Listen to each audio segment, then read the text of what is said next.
It's a beautiful sunshiny day, even though the weather forecast called for a cloudy, snowy day. And for once this winter, we're thrilled that the forecast was wrong. On the second day of April 2001, we're going to a rodeo. Not the most common kind of rodeo that you may be familiar with. I don't know who came up with this idea, but the rodeo is retired old doctors eating out. Can that be for real? Now, these guys look like young guys, so you must be referring to another group.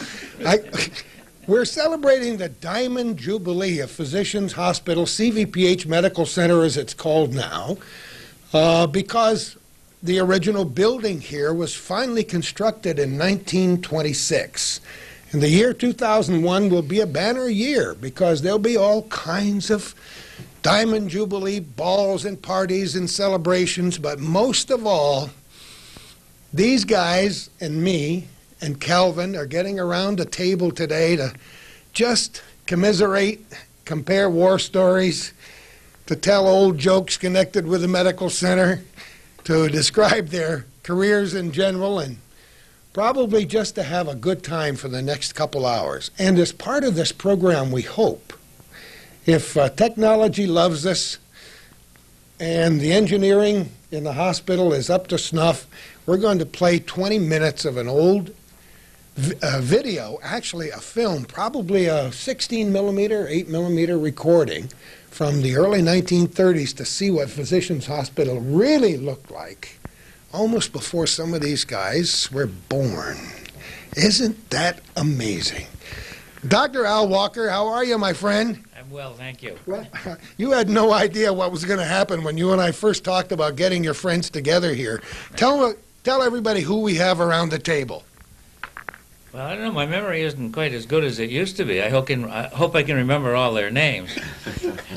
You better. It may be your turn to buy lunch next time. This is Dr. Bob Buran, radiologist, retired, who gave the organization its name, but actually it was stolen from Tom Brokaw's book, because in there they described a Romeo Club. A retired old. You even plagiarized the name? Retired old men eating out. Bob changed it to retired old docs eating out, which I think is very appropriate. It's wonderful. To my right is Dr. John Allen, retired surgeon. John. How do you do? To his right is Dr. George Balukas, retired surgeon extraordinaire. Ooh. Wow. Adjectives already. I didn't get that. And to his right is Dr. John Southwick. We have another, there we go. Come on in. Oh, Come on in. here We're going to stop and check our tape, make sure we're recording on it, and then we'll pick it up again where we left off. Take two. Hey, we have an open door policy. No, take two, my foot. We don't chop anything out. Whatever happens in this program goes on television. All right, you were making introductions. Go ahead. Okay, we finished with Dr. Balukas, and to his right is Dr. John Southwick, who's been a legend up in Champlain. In his own but time. In his own time, in his own mind. When it worked. John is taking us all out because he's still quite busy up there in Champlain. They won't leave him alone. So they drag him out every morning to take care of some of the folks up there. And Dr. John Rurik just came in, who Hey, John. retired from about 100 years of anesthesiology practice here. I guess all of us worked in both hospitals, didn't we? Yeah. You know, we should have, well, let the audience do it. Figure out what the total year's experience would be in this room. It would horrify us. We'd have to look for cobwebs, wouldn't we? Before That old guy anymore. Excuse me for coughing. Who, now, we wish we could have gotten A.B. de Grand Prix here, but he's probably gone sud, huh? Yeah, He's he's in Florida, but hopefully we'll be able to do another taping and get some of the Talk about a legend, Yeah, absolutely. because how old is he now? 90. He's 90? He said yesterday that he was 12 years older or younger than Gerard. Gerard was born in 1895, so he would have been born in 1907. So he's 90. Will be 94 this year. Wow. And he still runs up the stairs to Arnie's. He always beats me to the top. He writes a column for the Press Republican, and it's a wonderful column. Great memories and very well read. Just incredible. A tribute to something. I don't know if it's the mountain air or what there is around here. We played golf a couple of times last year, and he shot his age, didn't he? Or pretty I don't know close if he to. shot his age, but he was in my foursome, and on the first hole, he sunk a long putt for a par, so he contributed to. Can you believe that? Yeah, our winning that hole. Yeah. Wow. So he's still playing golf, and most frequently plays with his daughter once a week. Anyway, I don't know if he plays with anybody else. But when summertime comes around, he plays with our rodeo club. So we try to have a couple of groups that go out after our meeting. It's really neat that you folks get together, what, about once a month? Yeah. About once a month, and go out to eat and share experiences and old stories and just talk. I don't know if that's common in hospitals around the country. Do you know of other groups like yours? No, I don't. It's just a neat idea. How many people do you generally have at that meal? It'll vary somewhere between 8 to 16. Really? Yes, it depends. Some people are away, and some have reasons why they can't come. But in the summertime, when everybody's here, and from their vacation in the south, why the number of people is up. So it's not uncommon to have 10 to 12. When we go out to dinner in the wintertime, I suggest 10 to 12, table for 10 to 12. So. Well, if this table gets to be more than 12, somebody might tend to confuse it with the Last Supper, and we don't want to. I mean, this is pretty high-class company, but we don't want to go over the line. Wait a minute. Our guest has arrived. Who do we have here? Fern Lickety. How are you? Fine, thank you. Just terrific. Al took off his white coat, and you left yours on, but I was impressed. Oh, you are? That makes perfect sense to me. Full time, night call and all. Well, not exactly full-time. Only night call 1 or 2 nights a month. That's easy. That's easy. Do that with one hand behind your back, right? Well, I was looking at the timeline. I really want to give a special thanks to my friend Stan Ransom and his wife, Chris. Stan volunteers in the medical library here at CVPH, and Chris works there full-time. And they laid it out for me to see what happened here since the very beginning, since the early 1900s, in terms of hospitals and physician services and nurses' education here in Plattsburgh. And I was amazed at the tremendous history we have here. For example, before we begin to talk, let me throw out a few dates. 1903, Plattsburgh City Hospital started on June 14th by the order of the Grey Nuns of the Sacred Heart from Ottawa. It was later named Champlain Valley Hospital. Did everybody at this table work at Champlain Valley Hospital too? Everybody at this table? Just think of this, gentlemen and lady. There are people viewing this show who didn't even know there was a Champlain Valley Hospital, although all of us here do remember it from way back when. We still have one residual building over there that's being used for the Plattsburgh State campus. But I bet everybody here, when they drive by it, just little twinges of memory, and you say, "Yeah, I've been up those steps before." All right, 1910, official opening of the Champlain Valley Hospital on June 22nd. 1910, School of Nursing of Champlain Valley Hospital opens July 6th. As part of our Diamond Jubilee celebration, we will be interviewing some of the nurses of the class of 1933 and 1934. And we're going to take a little trip on Wednesday of this week as we're recording this program on the second day of April, and we'll have some fun around the table and maybe have a little cup of tea and talk about some of those days. What I didn't know was that the Physicians Hospital School of Nursing opened in 1910 as well. Physicians Hospital itself didn't open until the following year in the renovated Thomas Mansion at William and Court Streets in Plattsburgh. And the prime mover was a man whose name will be mentioned more than once in the course of this year, and that is Dr. Cassius D. Silver. Have everybody in this room met him? Yep. Yes. Isn't that amazing?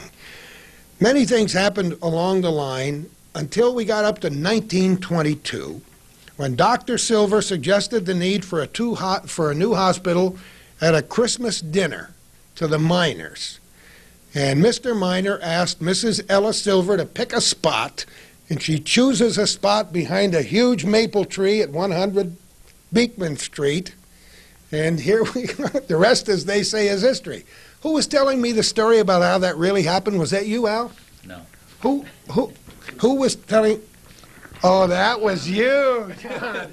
Well, what was that all about? Well, the story that I heard, of course, how true it is, I don't know, but that one of Miner's employees had a fractured leg, and he brought it down to Dr. Silver on Court Street there at the hospital, and he set the leg, and at that time he was suggested to Miner that something more be done for hospital facilities, or either that or it was a spontaneous reaction of Miners to come forth with building a hospital here. And so that was one of the originating ideas of the Physicians Hospital. It cost a lot of money. It took 3 years to build, was completed, I guess, in 1925, and was finally opened in 1926. Thus, the Diamond Jubilee celebration this year. But you could argue that Physicians Hospital as an entity is even older than that, as we've proved in this timeline today. But it opened on January 1st, 1926. 212 beds, 10 stories, 4 wings, elevators, 4 operating rooms, and a cheerful sun parlor on every floor. Doesn't it sound like a country club? The interior was richly furnished with mahogany trim. But I want to tell you something. I don't know if everybody around this table would realize this, but Mr. Miner requested that there be no colors in this hospital. So when Physicians Hospital here opened, it was only white or off-white in decoration. And colors weren't placed in this facility until a considerable time later, maybe after Mr. Miner died in 1930. That was kind of a shock to me. I have no idea. But white has always been associated with hospitals, I suppose, and he had something in his mind, and he was paying for it. The word philanthropy, I think, was redefined when Miner came to town. Most of us are aware of the Miner Museum, wonderful museum in Chazy, of the farm, of this hospital, about how much involved this family was in this community and contributing to the education of young people. Speaking of the education of young people, let's go around the table here and get a little of your history. We're not insinuating that you're the oldest here, John. You're just closest, so I'm going to move the microphone over to you. When did it all start from you, and when did you decide that you might want to wear one of those funny things around your neck for the rest of your life that you would put up to people's chests? I think when I was 4 years old. Really? Stethoscopes were invented? When John Allen's uncle, was George your uncle or was cousin? Cousin came to visit, and he used to make house calls. And I said, gee, I'd like to be a doctor. And from there on, it just snowballed. And after college, went to New York Medical College for my medicine, and then in the Army for 2 years, and then came back to Champlain in 1963. And been there ever since. Isn't that amazing? And you're looking good and feeling good. Feel great. Swinging that golf club. No, don't play golf. Oh, you don't play golf? No, don't play golf. Nor do I, but I like to watch it on TV. Just some of those swings would hurt my back. But it's been a two-way street. I've had excellent reception and excellent patients, and never thought about doing anything else. It's always been well. I've always been well rewarded by good patient satisfaction, I hope, and likewise, hopefully, gave them the service that they needed too, and will continue for a while too. That's great. As a 4-year-old deciding that you wanted to be a physician, and it turned out that way. Yep. That's kind of neat. Dr. Lickety, how did it start for you? I bet you're going to tell us you were 3, right? No, I would never try to beat John. But I also decided when I was a child that I wanted to be a doctor, and so arranged my life. I went to Aurora College in the Midwest, where I could earn my way through school, and then to University of Illinois School of Medicine in Chicago.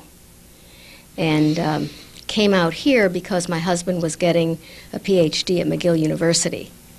And that's how we came to Plattsburgh. And I have to agree with John that this area is a wonderful place to be a physician. You know, it's a wonderful place to have your feet hit the floor every morning when the weather is sunshiny. Some of us may have done a little grumbling over the course of this past winter of 2000-2001, which will be perhaps even more historical than this discussion will be because of its lousy weather. But it is a good place to live and work. George, let me sneak over to you. Tell us about your background. Well, I was really interested in becoming an engineer, electrical engineer, when I was a young high school student in Kingston, New York, where I was born and raised. And a doctor by the name of Chester Van Gasbeek was our family doctor, but he also was a surgeon. And I had a ruptured appendix. On my first year going to college, I was going to Colgate University. So I was pretty impressed with that. I recovered, thanks to him. So I said, Dr. Van Gasbeek, I think I'd like to be a doctor. He said, you're crazy.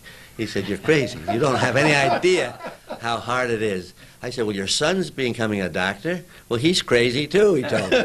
So I said, well, where do I go if I want to become a physician? Well, go to Colgate University, where my son went, and that's where I went in Hamilton, New York, for 4 years, took a pre-med course, and was accepted to Albany Medical College and spent my 4 years at Albany.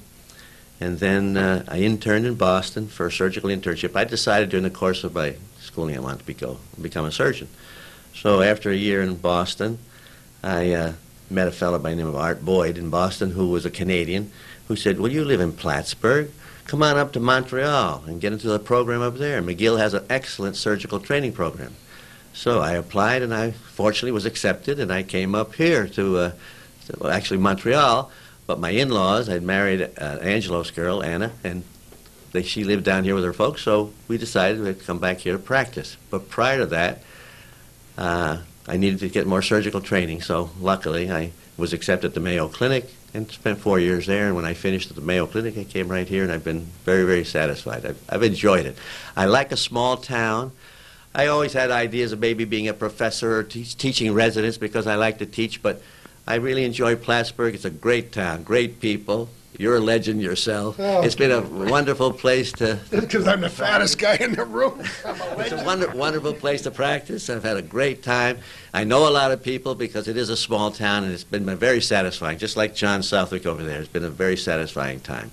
I've really appreciated it a lot. We spend a lot of time on this program called Our Little Corner promoting this area. And how can you help it? This quality of life, which is that nebulous phrase that we sometimes throw around. We didn't throw it hard enough when we were trying to save the base. But we all believe it, or we wouldn't still be here, I guess. All right. Mr. Allen, doctor, tell us about it.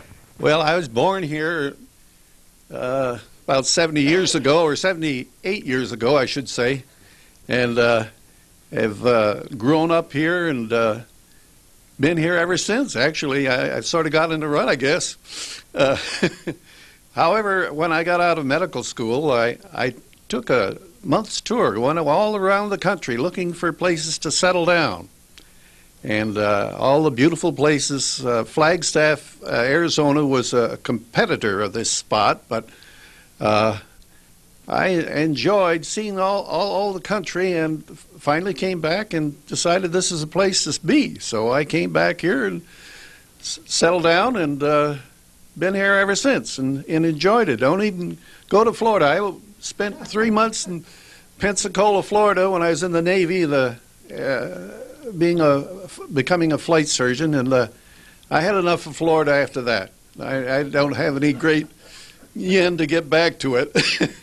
So I would say I'm very satisfied with my situation. I don't think we owe anything to the chambers, collective chambers of commerce, to Miami Beach or anywhere in Florida, and I like to go and visit, but my wife and I decided the same kind of thing. I don't mind going down there for a week. Right. Who minds going to the beach for a week or two? But in terms of living there, we always come back home. Right. We all have our reasons for staying here, and part of mine is that beautiful Saranac River. All right, Al, it's your turn. Grab the microphone. Well, unlike John and like most of the rest of us, I'm an immigrant to Plattsburgh, and also I'm here by choice. I grew up in Vermont, and I can still see Vermont right out of my window at home. So I keep a close eye on what's going on over there. I didn't decide to become a doctor until much later on in life. I probably nowadays would be called an underachiever. But after high school, that I just barely got through by the skin of my teeth, I joined the Navy, and I spent 4 years in the Navy, and while there, saw a lot of things and did a lot of traveling, obviously, but was there I decided that I needed to do something different with my life, and I chose medicine, and came back to Vermont, and went to the University of Vermont, and was lucky enough to get into medical school there, so I finished all my training there except for my internship. It was done out in Portland, Oregon for a year. And then at the suggestion of a mutual friend, Dr. Amadon, who was chairman of the Department of Medicine over there, came over to meet Dean Wheeler. And everyone I spoke to said, you won't find a more honest man than Dean Wheeler. And after making a few trips to Plattsburgh, I decided, oh, this was going to be the place where I wanted to settle down and raise my kids. And that's what we did. Mm-hmm. And I certainly don't regret coming to Plattsburgh any more than anyone else. It's just terrific. Let me grab the microphone. It is pleasant memories. Can you imagine how many memories we have collected around this table? We're going to get to some of the old stories, but Dr. Buren, how about a little background from you? Thank you, Gordy. Before I get started on my personal background, I'd like to just relay one part of history that perhaps isn't known. I talked to Dr. Silver when I first came here, and I wanted to get some of his history, because I heard he was so influential in starting the Physicians Hospital. And he told me that he was responsible for the architecture of this hospital. He said he sat down on the floor in front of his fireplace and took 2 wooden matchsticks and crossed them and decided that is the configuration that he wanted the hospital built in. Just a little, how do they say in the South, little lanyard, little frosting on the cake, you know. So I decided I wanted to become a physician when I was in about 9th grade. There were 4 of us boys in Endicott, New York, which is a shoe town, in plant number 1, IBM. And we were all interested in science, and we all wanted to become doctors. Out of that 4, 2 of us did become physicians. 1945, I graduated from the Union Endicott High School in Endicott, and then went on to the Navy to become a radar repair technician. So I got electrical engineering training there. I came back and went to what is now, well, it was Syracuse University originally, and then it became Harper, and then it became SUNY Binghamton. So I got into medical school at Syracuse after 3 years, and then I interned in Syracuse at St. Joe's, took a year of pathology, went to University of Rochester in radiology, and came here. And the way I got here was that a friend of the family's, Bill Lundquist, that you know, who was the head of the newspaper here, was a friend of the family's, was on the board of the Champlain Valley Hospital, and they needed a radiologist, and that's how I found out about the job and got here. So that was about it. There's a serendipity involved in a few of these stories, you know. When you were 4 years old or in ninth grade or whatever, you didn't always know you were going to end up here, but some of you did, in spite of those things. All right, we need your story. Okay, thanks. I got drafted into the Army in '43 after high school. Spent 40 months in the infantry. After that, I went back to Syracuse and ended up in med school. And the first day, they divided us in a group of four, so we'd work on cadavers, and I ended up with him. As a cadaver? Is that the short story, or is that the We stuck together ever since. I went in general practice for 8 years and decided to go in anesthesia and took anesthesia training at St. Joe's in Syracuse. And he heard about it, started calling me on the phone, telling me they needed an anesthesia in Plattsburgh desperately. So I came up and liked the place and came up here right after I got my training in 1965. And I've enjoyed it here a great deal. Fresh air, and that's all you need. If you can breathe, as long as you're breathing it in, that's about all you need, I guess. Well, you know, we're going to stop for a minute and collect our thoughts, and then we're going to just tell stories about anecdotes about our careers here in the North Country, mentioning both of the facilities and the North Country in general to see what comes out on the other end. This is our little corner, and we're talking about the CVPH Medical Center and its Diamond Jubilee.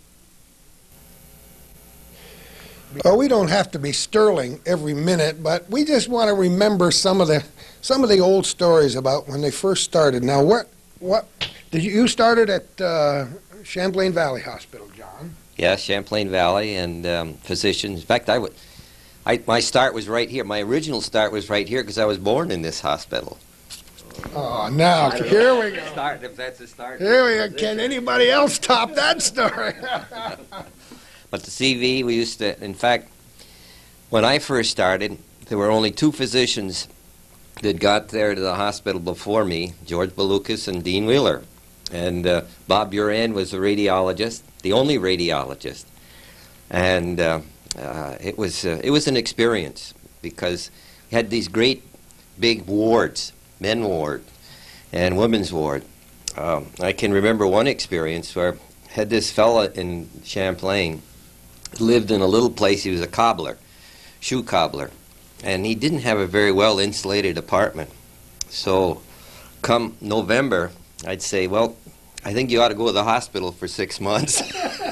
So we'd put him in the old CV hospital with his little old TV and his chair, and he'd stay from October till April.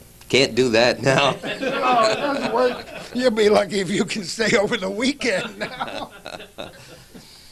Then make rounds here, make rounds at the hospital here, and then back to Champlain doing school physicals or back to the office. And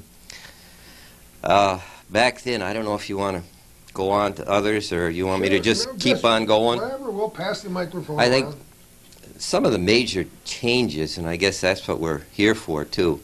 When I was first in practice, there were no emergency room physicians. There were no experienced ambulance crews.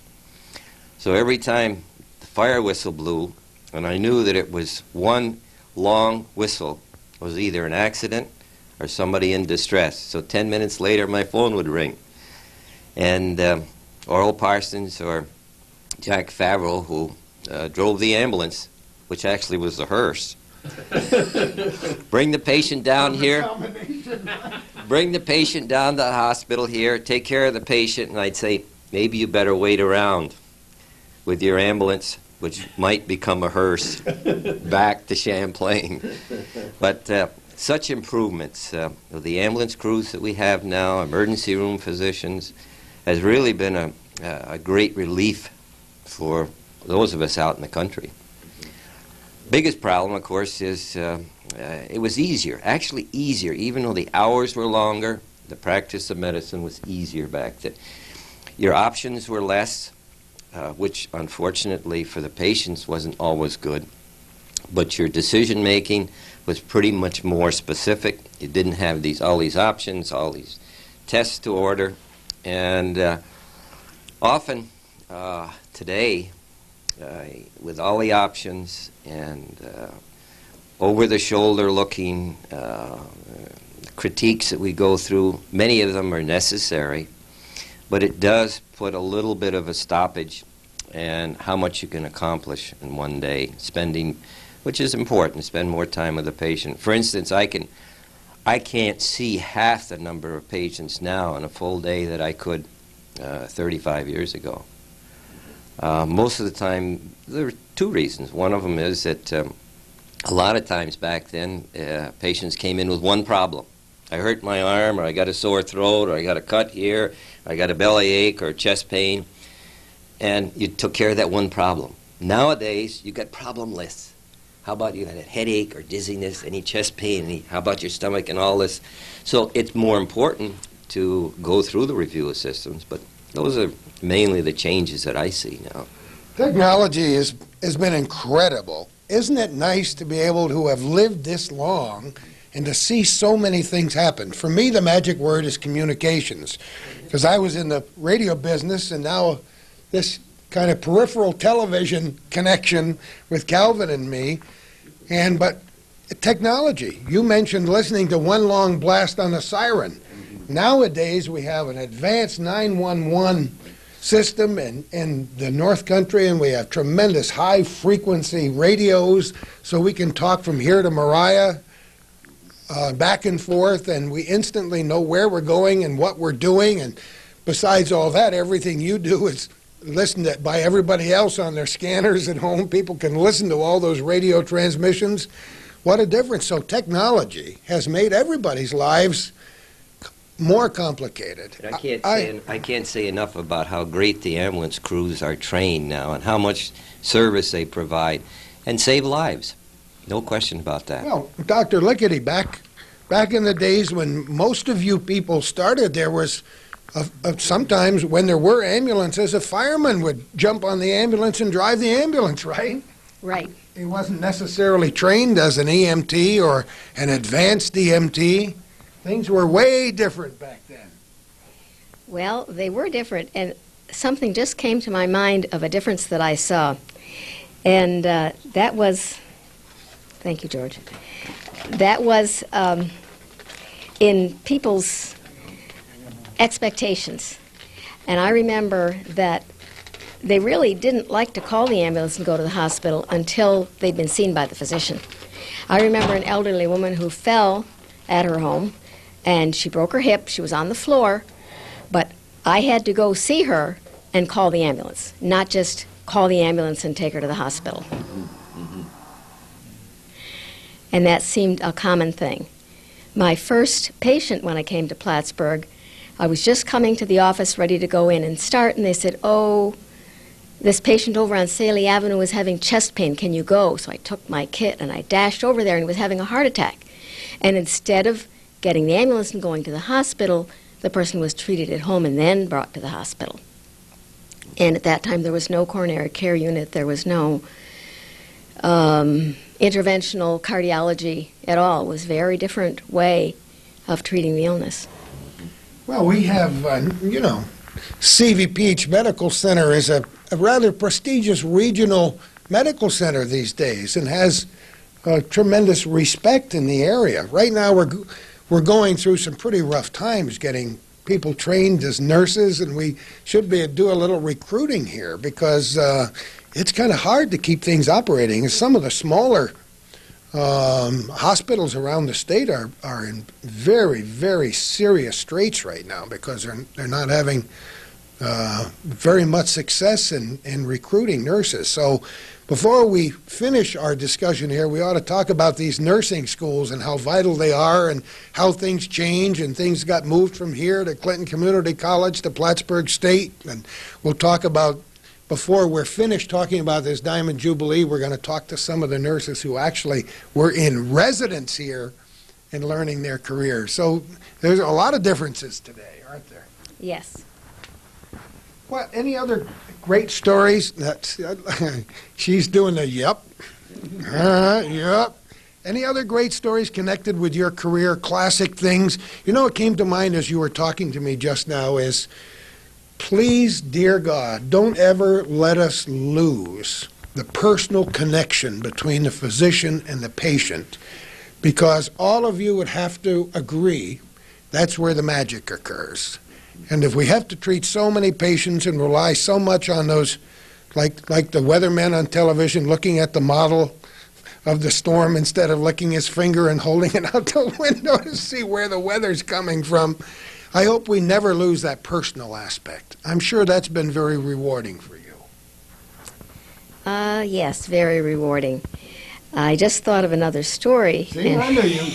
I knew it was something better than yes. I used to make house calls to an elderly woman on Mickle Street, and she had heart trouble. I think sometimes she used to call me and complain of this or that just because she was lonesome.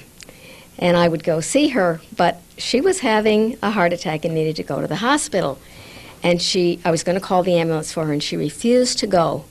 But I finally convinced her that if I would take her myself in my car, that she would go. So I got her in my car and brought her to the emergency room and got her admitted. Isn't that wonderful? None of these stories could ever be replicated today. I mean, you just can't do those things. How about being a woman doctor? That must have been unique. What? Yeah, tell us about that now. Remember we used to say it's a man's world? I don't think we can even say that anymore, can we? Well, not anymore, because I think about half the students now, at least half the students in medicine are women. I first came here, I had looked in Montreal and couldn't find any job that would be worthwhile that I could support the family while my husband got his PhD. And so he went down to visit John Southwick in Champlain, and John said, well, I just got a partner, but I think Jack Hines is looking for somebody. We missed the boat. Oh, there you go. So I went and talked to him, and he said, well, I don't know what people will think of a woman physician, but let's try it. So I started there with George Gagne and Jack Hines, and Dr. Werner was there at that time. And the first day that I worked, we weren't in the office because there'd been a fire New Year's. And so we were given a little room here in Physicians Hospital to have office hours in. And at the end of the day, Dr. Werner came into the office that I was using, and he handed me his list of patients and his check, which of course I couldn't cash because it was made out to him, and left Plattsburgh, just like that.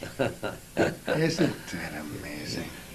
That was my first night on call, and they called me to the women's ward at Champlain Valley Hospital to see an elderly woman who wasn't on the list. I guess she was just forgotten and left off the list. Well, she had a bowel obstruction. And here I was, first night on call in Plattsburgh. I didn't know what to do. Who should I call for a surgeon? Because I didn't know the surgeons. But somebody suggested George Balukas. So it was George that I called, and George came to my rescue and helped me with that patient with bowel obstruction. Great stories. You know, as you were talking again, you all inspire me.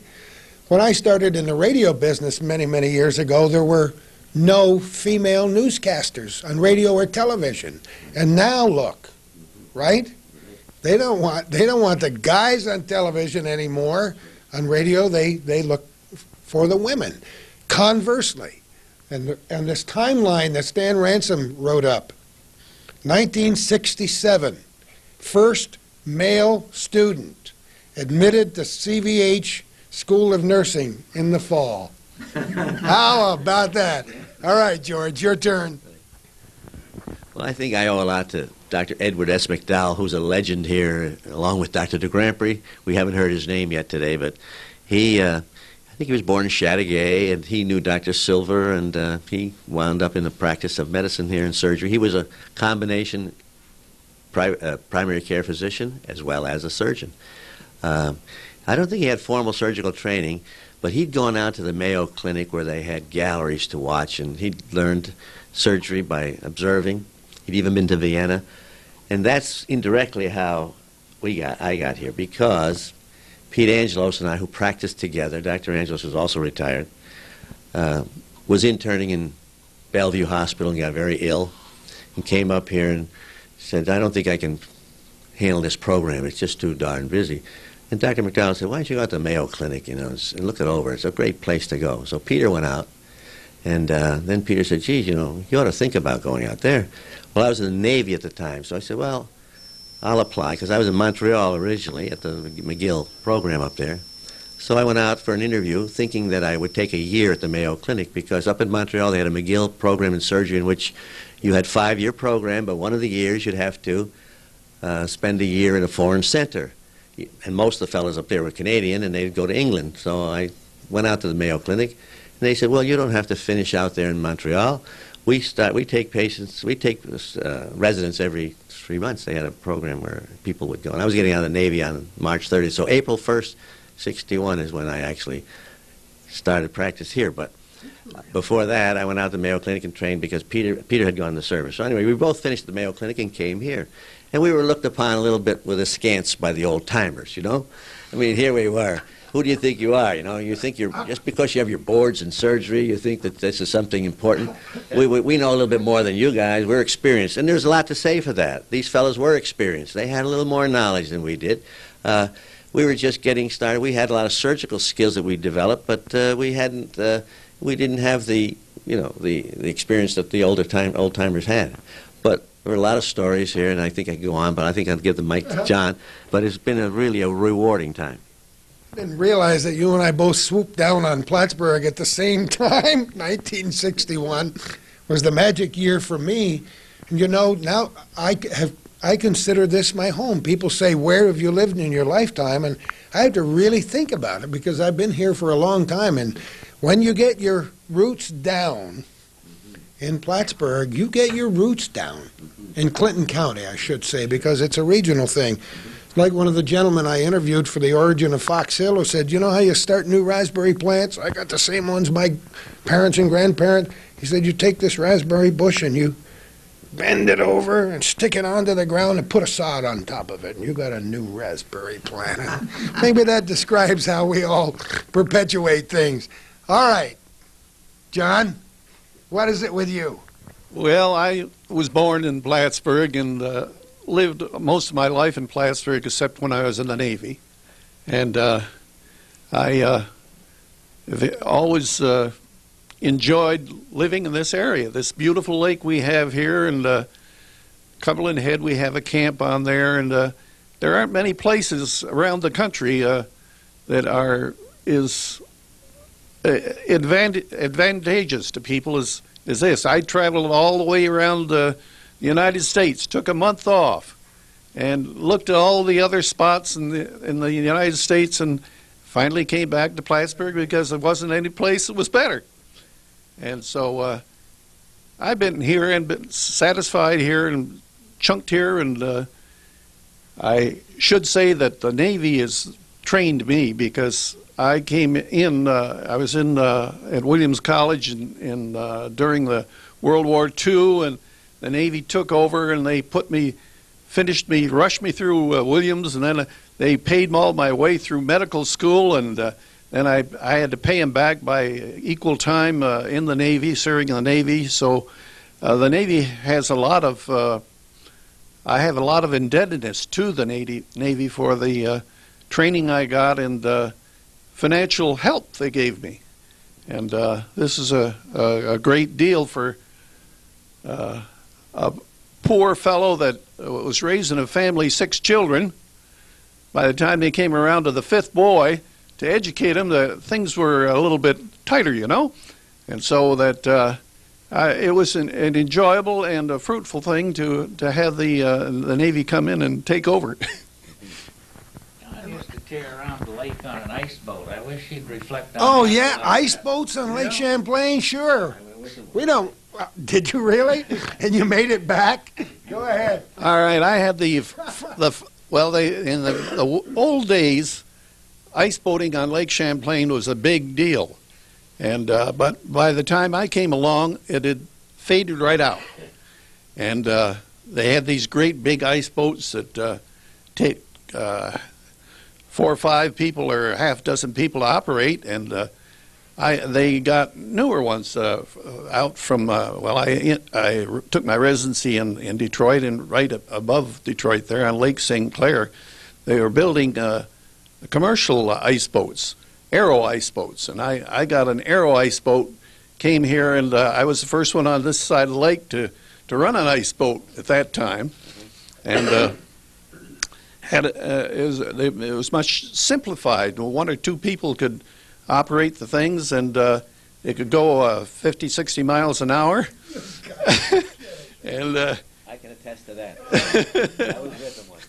I took it out in the lake with my uncle, who was 90 years old, and we were spinning along just as fast as we could, and I happened to look ahead and saw open water all of a sudden and turned the thing at the right angles, and we both got shifted off the ice boat and skidded about 100 feet or so, but we didn't get into the water, thank goodness. And so it's an exciting thing, but also very cold, because the only time you should go out in an ice boat is when there's a wind, and when there's a wind and it's around 0, it's a very cold thing. So you wear ice masks and windproof outer coating and so forth. But so a few people who went along with me were practically frozen up, but I always had the guts to go ahead on the thing. See, my mother wouldn't have called that guts. My mother had a lot of other words that applied to the things I did of that ilk. You know how your mind wanders when people talk, you say, yeah, I remember. Because we talked about the old days when I first learned to ice skate, and they didn't put sand on the roads, and I lived near Messina, and for 4 miles from where I lived in Messina Center, it would be glare ice after an ice storm, and people just didn't drive on it, so we skated on it. And I can remember saying, Ma, I need a sheet. What do you want a sheet for? I'm going to build a sail. And I built a sail, and somehow I put something I could see through in the middle of that sail and nailed it on a frame and took off, and in about 10 seconds I was upside down and inside out and twisted like a pretzel. But we used to be sail skating back in those days. Did anybody around this table operate in the old theater upstairs? You did? We'll get to you, Al. I know the story will get better before we get to you. But were you really? It does. You operated there? So was I. Well, it was a beautiful pastoral scene, because we had big wide windows in the operating room, and you could look out. If things got a little bit too testy, you might want to pause a little bit in the operating room. If things were a little hairy, you'd look out the window. It didn't have cows out here like a partner of mine did, a friend of mine, but there was a calming influence. It was a beautiful operating room. We did have galleries initially here when I first came, so people could go upstairs and look down. It was a theater, but they got rid of those fairly soon. I came in 1961, and I don't think those galleries lasted more than a year or two. But it was a beautiful building. I'm always impressed with the architecture here and how well that Mr. Miner planned it, and Dr. Silver worked here. It's a unique experience. But I have a friend, Richard Selzer, who's pretty famous, who writes stories, doctor stories. And he and I were in medical school together. He beat me out of my internship, as a matter of fact. He was a little smarter than me, so they took him at Yale, and I wound up in Boston. But he has a story that if anybody gets a chance to read his books, I think it's in a book called Mortal Lessons, and he talks about an operating theater where he's looking out through the windows onto a pastoral scene where the cows are grazing. And people who haven't read his books really, it would be quite an experience to read. Richard Selzer, who's still alive. I talk to him every so often. He's retired also. He had a great surgical career in New Haven, Connecticut, and I had mine up here. His midlife crisis, he became an author, an excellent author. My midlife crisis, I went to an airplane.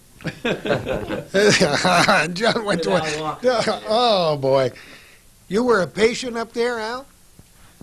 Yeah, I hadn't been here very long. I fell and broke my arm, and George was out of town, so I called his associate, Pete Angelos, and said, Pete, I think I dislocated my elbow. He says, like hell you did, you broke it. Next day he had me in the operating room up there taking a piece of bone out. What year was that, Al? Oh, God, 67 or 68, I guess. The old operating room then, too. Yeah, oh, yeah. Beautiful spot. Anyhow, I wish Dr. de Grandpré was here, because there's something I've been wanting to ask him for many, many, many years. I hadn't been in Plattsburgh very long, and I was associated with Dean Wheeler, who was quite a legend. And Dean had a way with words, and had a way of problem solving and getting patients to do things that was pretty unique to his style. Anyhow, I was listening to him one day as he was talking to this patient who happened to be another physician. And he had just finished doing a pretty comprehensive examination on him, and he thought he should have a sigmoidoscopic examination, too, as part of this physical, which is pretty important. And he said, the patient said, oh, I don't think I could do that. Said, I got this awful, arthritis, and there's no way I could get into position or anything to have that done. Dean says, well, I don't think you need to worry. He says, let's go over and see Dr. de Grandpré. He'll lie on his back with the sigmoidoscope up in the air, and all you'll have to do is just squat down over. I really, for years, have wanted to ask A.B. how he handled this. It's not fair to put that on somebody when they're not here. But I bet you we tell him about it when he gets back. I saw you chuckling, Bob. I know that story, and it's true. That's true also. And the mechanism was that he was to use one of those, what do you call those, flat things that go under cars that mechanics used to go under. Creeper, maybe so they could. Yeah, he says you can use that. And Dean Wheeler told me that Dr. de Grandpré called him up, and the telephone wire was red from Dr. de Grandpré's office to his office. I just wanted to say that I came to practice at Champlain Valley Hospital in September of 1958, and I expected to stay for a few years and get to a bigger city, but I found this was the best place to live that I could find. Had offers in many other places. But I wanted to say that one thing that I'm happy about that I started was the School of X-ray Technology. I started that in the 60s, early 60s, and Faye Ashline runs it now and does an excellent job. The students that graduated have never failed their state boards or their national boards, and they export technicians all over the United States now, and they're always first rate.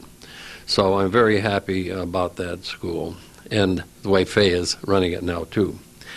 There are many physicians that came to town over my lifetime. I actually was here I practiced 43 years. And whenever I try to convince people to come, I always told them, first of all, that the school system is very good. That's one of the reasons I stayed, too, because they had a parochial school system and a public school system, all of which were excellent. And if you didn't like one, you could always change to another. And I think even nowadays, some of the physicians that are coming ask the same questions, and I tell them that the school systems are excellent. I said that many of the children of doctors go on to leading universities of the United States, and all have successful careers, and that makes them happy. It's also to be noted that, at least in the past, the wives, of course, had to be satisfied, and the wives were never very happy about coming to a small community. And I said that when I came, my wife and I used to take turns going to church on Sunday. And she would be second, and so I wondered where she was, because there was a long time in her coming home. So I didn't find out until years later that she was driving around town sort of crying, that she was in Plattsburgh. Now, after a few years, I said, well, what do you think about it now? Would you like to leave? No way. And so I tell them that sometimes maybe the women don't like it, but once they're here, they love it, and they never want to leave. So it's an excellent place to raise children. I have 4 boys. They all went to college. The oldest one's a stockbroker. The other one is controller for Ben & Jerry's ice cream. He's got an engineering degree. The third one was born in Champlain Valley Hospital, Dr. Jeffrey. And he is now a radiologist here at this institution.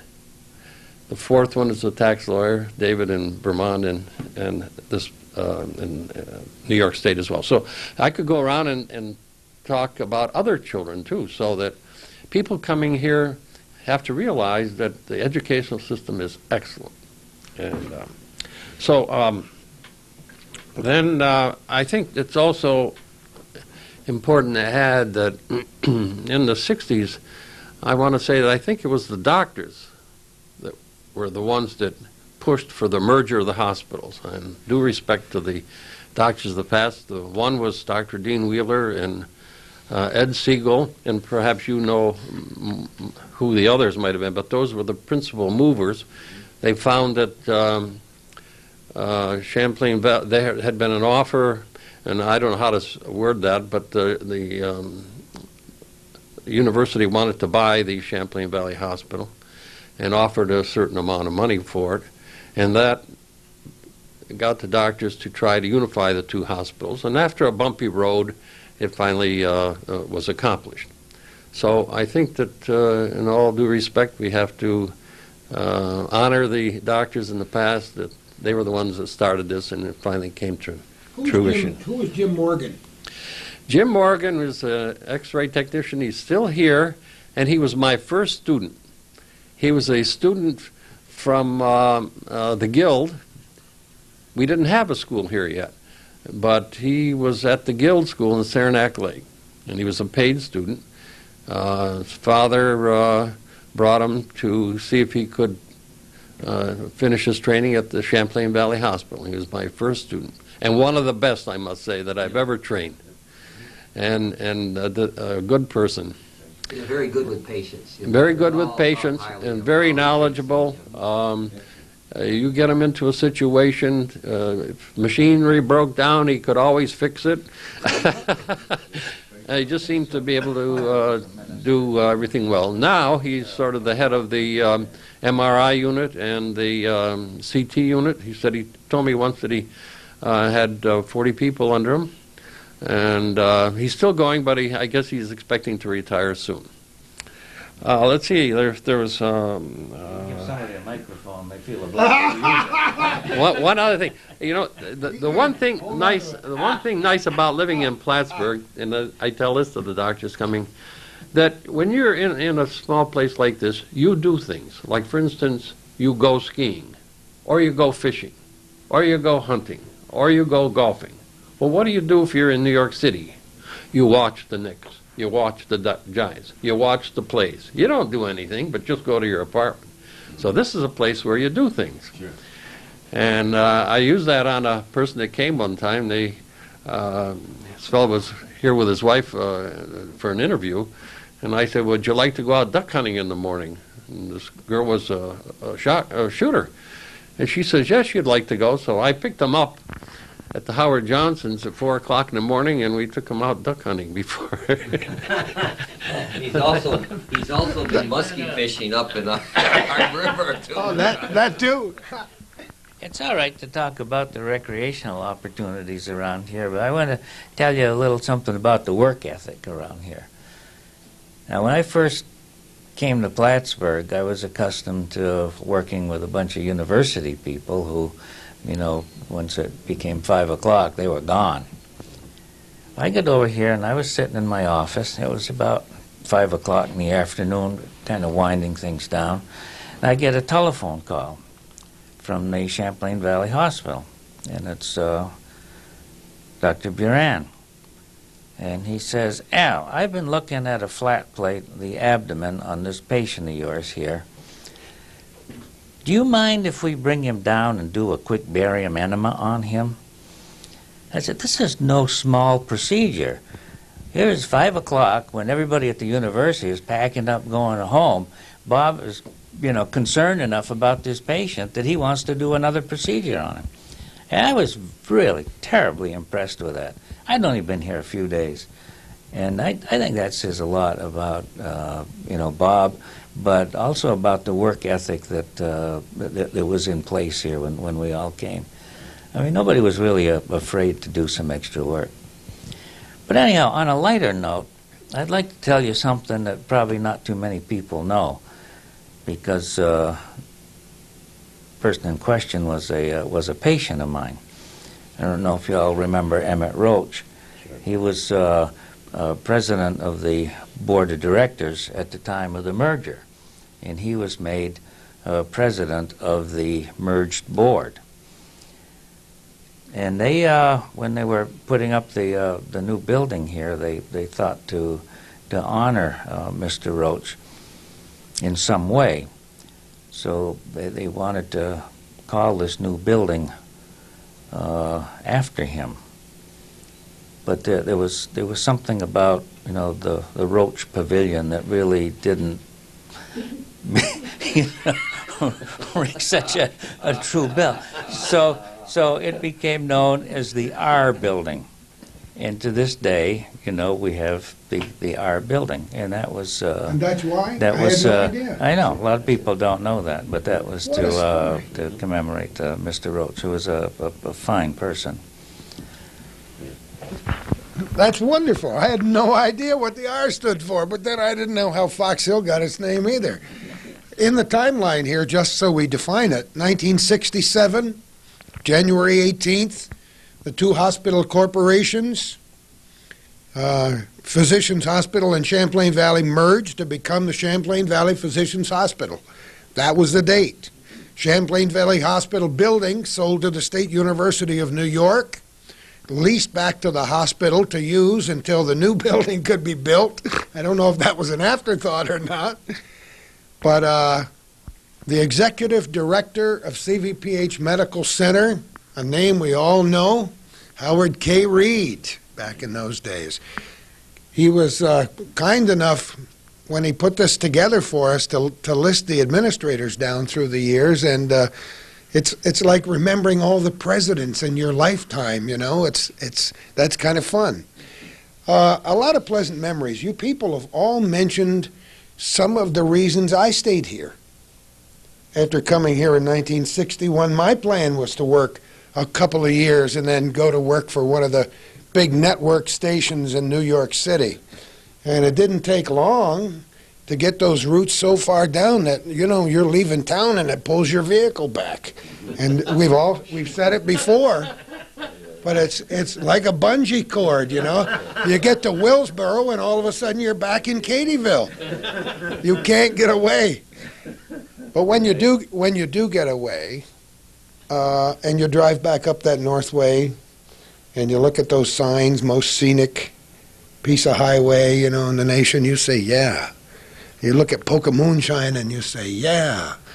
And there are a lot of, we call it quality of life, but it's a pretty profound thing, you know, when you drive here in the North Country. And John, you know from up in your neck of the woods, the same kind of thing. So it is a good place to practice.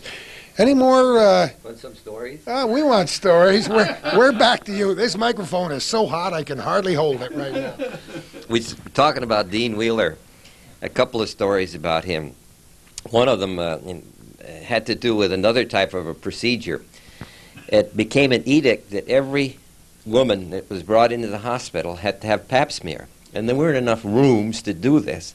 So Dean said to, I think it was Mrs. Marshall, was the head admission officer. He said, you know, I have an idea. We'll put a set of stirrups on your desk, and we'll do pap smears on every patient that comes through here. A couple of other stories about him. There was a bad storm in 1971, snowstorm. And I couldn't get out of my house, so I got on my snowmobile, made some house calls on the snowmobile, and ended up at the nursing home in Ross's Point seeing patients there, but I couldn't get to Plattsburgh, so I called Dean. I said, would you see my patient? Sure, I'd be glad to. About an hour later, my wife gets a call. Said, this is Sam Blow from Ellenberg Center. I've got a boil on my backside, and I wonder if your husband could come up here and lance it for me. And she says, you gotta be kidding. Oh, she says, that's you, Dean Wheeler, isn't it? One more story about, we mentioned Dr. de Grand Prix. I had this patient in, and he had something wrong with his stomach. He says, yeah, I've had this for years. And he says, I know when it happened. He says, I was in the top of my silo, and he says, I came down and I slipped and I made a complete somersault and landed on my feet. And he says, I went to Dr. de Grand Prix, and this is a story that he tells. And Dr. de Grand Prix said, well, you've got a hiatus hernia and your stomach is inverted. So then he told Art de Grand Prix the story, which was not true, that he had fallen from the top of his silo, made a somersault. And I said, what did Dr. de Grand Prix do? He kind of looked at me, he said, and shook his head. That was true. One more story. There's a lot of them, but this had to do with fees. When I first started practice, by the way, a guy named George Clark ought to be here talking about house calls. He lived and made house calls and still does. And he's 80 plus. Made a house call on, as a matter of fact, it was Letourneau's, Calvin. And the whole family was sick. Kids, Dick, his wife, and his mother-in-law, Julia Plant. So I checked them all over, and at that time I used to get medicine for my patients from a wholesale house, and I'd keep it in the back of my car, and I'd dispense it most of the time at no charge because it wasn't terribly expensive. So I found out, made my diagnosis, went out, had some apothecary bottles, poured the medicine in, and distributed it all to the patients in there. And his mother-in-law, Dick's mother-in-law, Julia Plant, said, well, how much is that? I said, it's $16. You gotta be kidding. That's outrageous. You doctors, you charge too high prices, $16? And I look behind, and Dick is there, and he's smiling. And he's going like this. I should have told that story on Saturday night. This is a friend of mine, Dick Letourneau, and he was just smiling away there. One other story about fees. They had a dentist in town whose wife was always complaining about something. Dennis actually was probably one of the best dentists in town, highest priced, but a very good dentist.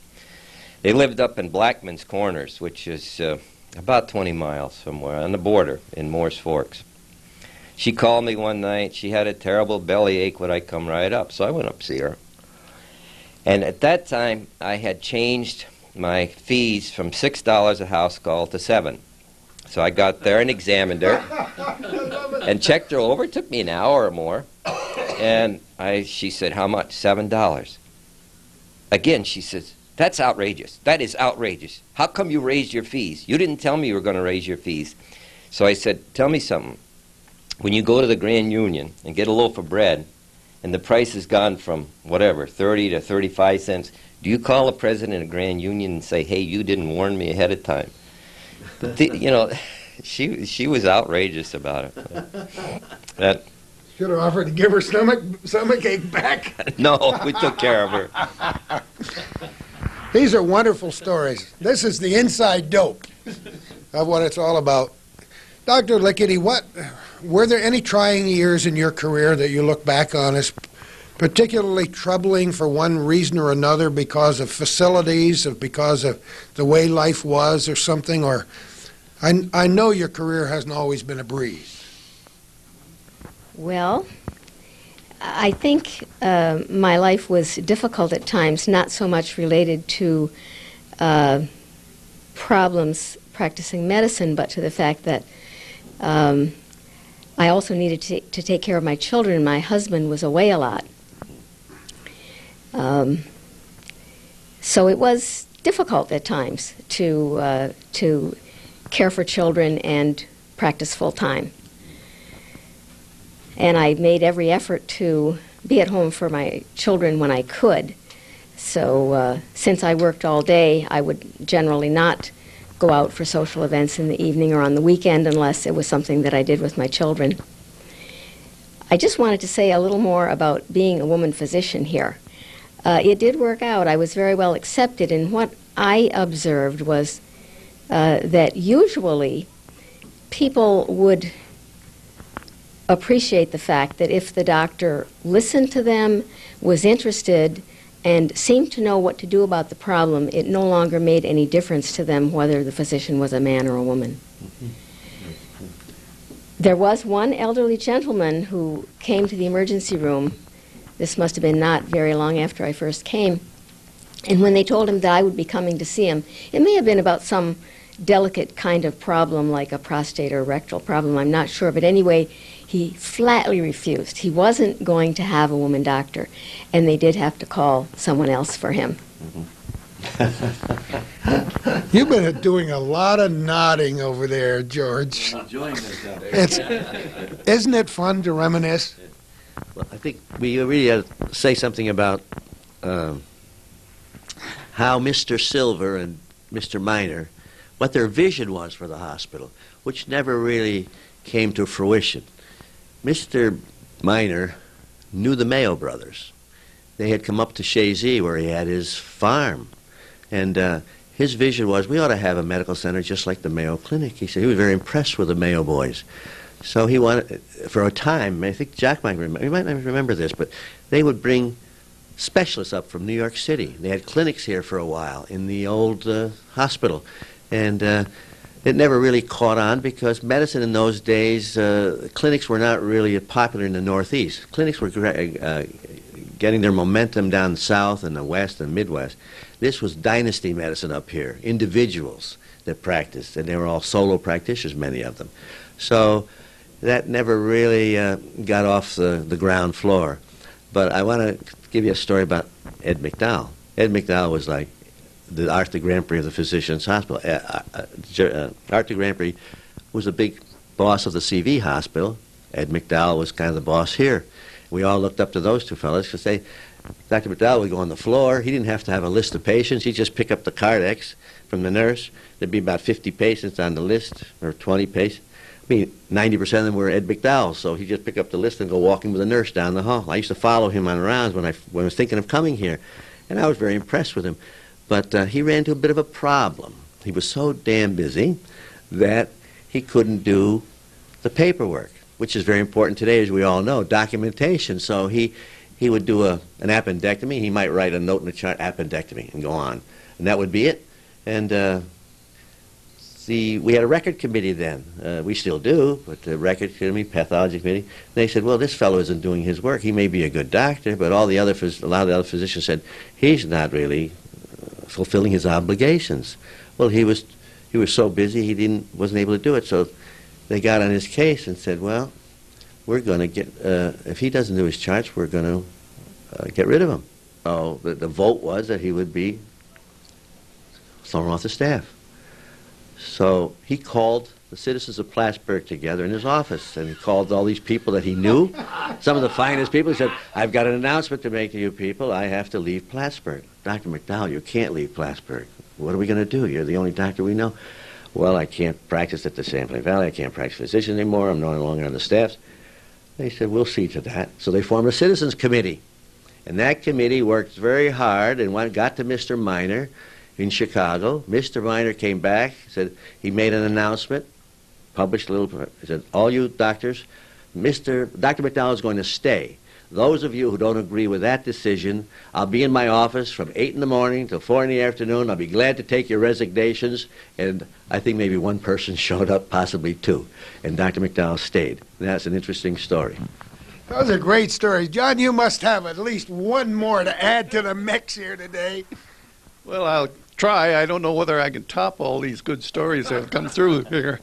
But, yes, there were conflicts in the past days about doctors and hospital privileges and et cetera. When I got out of my residency training, they were very difficult to get into hospital positions. And here I came back to and looked at Plattsburgh, and here they had 2 hospitals, and they were sort of opening up to doctors, whereas the rest of the country was closing down. And that's another reason that perhaps you might say that I came back to the hometown to practice, because the hospital facilities were here and they were much more open than the rest of the country. And that's another reason I came back and settled here, and not only because it was my hometown and I loved the area and the mountains around it and the 46ers, all these young men here, many of them have become 46ers, and that means they've climbed the 46 peaks, over 4,000 elevation in the Adirondacks, and it's a great avocation for outside activities. And so, yes, there's more to living besides being a doctor and doing surgery and the things that we're trained to do in living as well. And so I guess it's another reason to come back. Doctors are real people. Doctoring is hard work. We talked about dedication from the age of 4. It requires unbelievable commitment. And so, yeah, it was okay that you raised those rates to $7, John. This facility and started... I'm sorry. Yeah. I happened to listen to a tape of about a Dr. Owen O'Neill. There were 2 O'Neill brothers that practiced medicine in Moore's Forks. One of them was Owen, and his son, in fact, I took care of Owen's wife just before she died.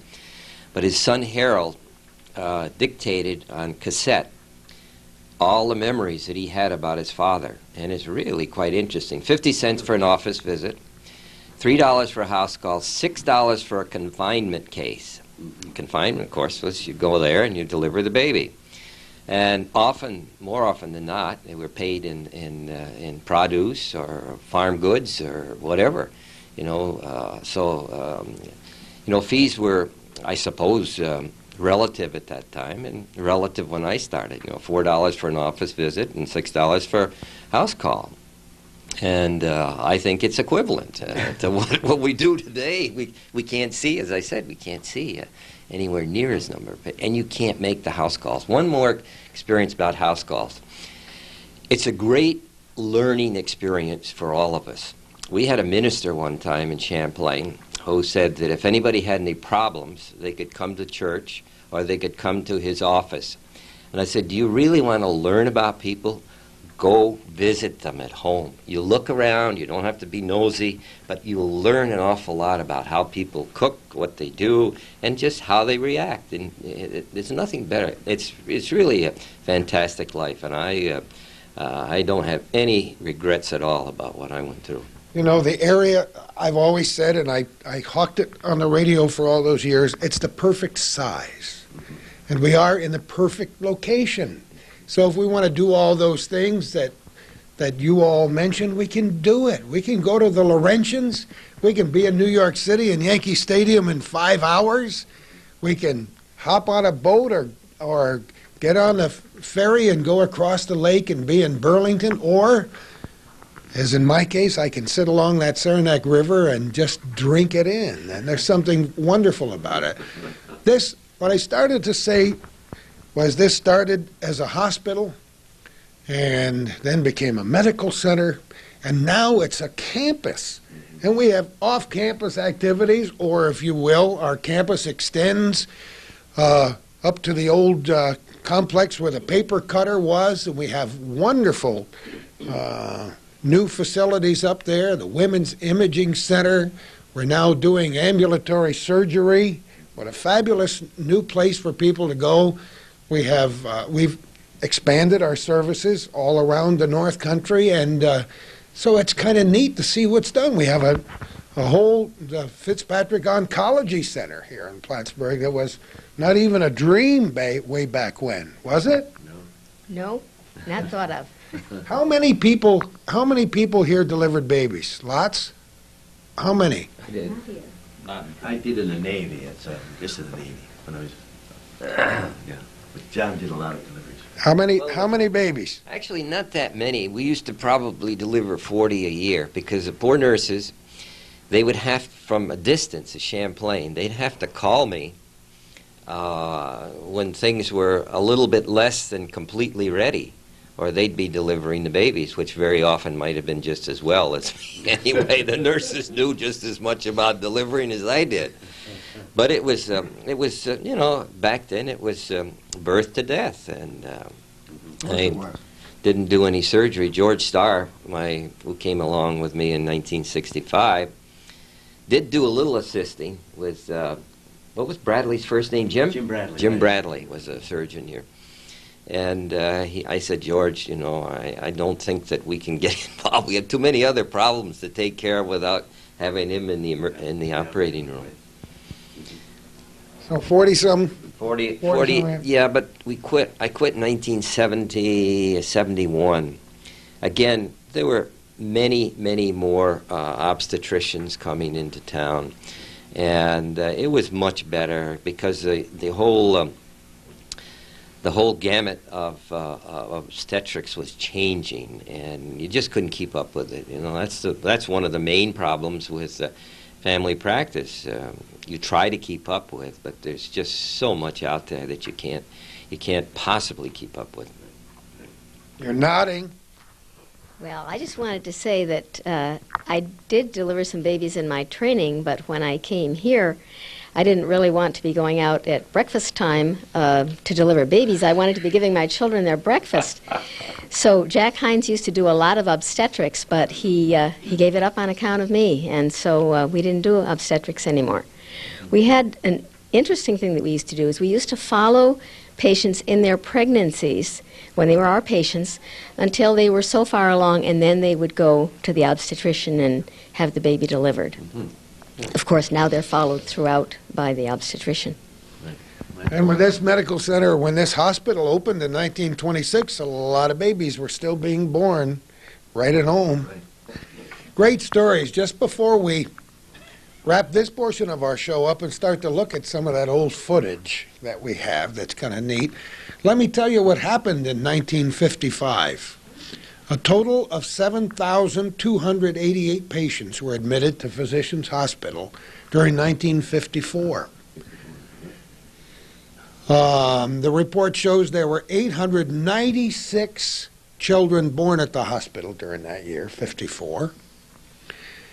2,839 operations, 51,457 laboratory examinations, 5,508 patients underwent x-ray examination, 5,473 physical therapy treatments, 801 electrocardiograms, meals served, 405,667, free treatment given to 281 patients in endowed beds that were used for a total of 2,160 days. Some interesting information there from 1954-55 era.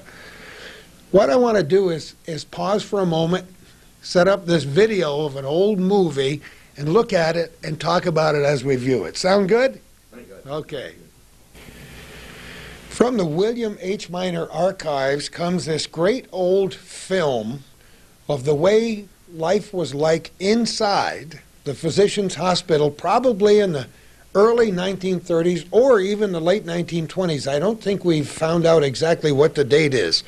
It's charming. It's about 20 minutes long. It's a great way to wrap up this program with the rodeo crew here at CVPH Medical Center. So let's begin and let's take a look at it. And anytime somebody wants to comment, can everybody see it? And well, here it is. The Physicians Hospital, Plattsburgh, New York. And whoever put this together, I don't know, was it put together by the miners? I wonder, something they probably took way back when. Calvin got a copy of it, and we've shown it, haven't we, before on one of our other programs, one time. And so let's take a look at the campus and just talk anytime you feel like it. This is, of course, it's in black and white, or in this case, various hues of blue and white and a couple of grays thrown in. Yeah, this was long before the ice storm. The pond was here, of course, and when we do interview some of the nurses, we're going to talk about some of their late night. I asked one of the nurses on the telephone, you never went swimming at night, skinny dipping out there in the pond, and there was a long pause, and I thought, well, you know, she's not very young. Maybe it'd take a while for this to sink in. And her first comment was, "Who told you?" There's a tunnel from the entrance over to the parking lot. I don't know if we can see it. Yeah, see the little building there in the parking lot? Mm-hmm. They could drop people off there. No kidding. Yeah, and then they would walk through a tunnel over into the main entrance. I think most of us remember the tunnel. I had forgotten about it until you just mentioned it, and the tunnel was used right up until maybe at least to the 70s. Mr. Reed thought it would be nice to decorate the tunnel with some pictures. And I don't know if he got some local artists or what. But anyhow, there was a whole line of lovely pictures along the length of that tunnel. Lasted about a week. They disappeared. There have been so many changes. The new emergency, I still call it the emergency room, although it's almost a oh, you do, John? I don't feel it. It's a misnomer now, but it's a new emergency unit that has just opened up within the last couple of years here at CVPH Medical Center. See? You got it with the matchsticks or whatever they were. Right. Yeah. That's what Dr. Silver said. He used 2 wooden matchsticks for the format of the hospital so that they'd have outside light. Does the building look familiar to you folks at all? Sure does. Yes, certainly does. Sure it does. Does anybody remember, I was told, but I never saw them, but there are actual apartments here where the administrator lived? Well, there were certainly dorm rooms where the nursing students lived. Oh, yeah.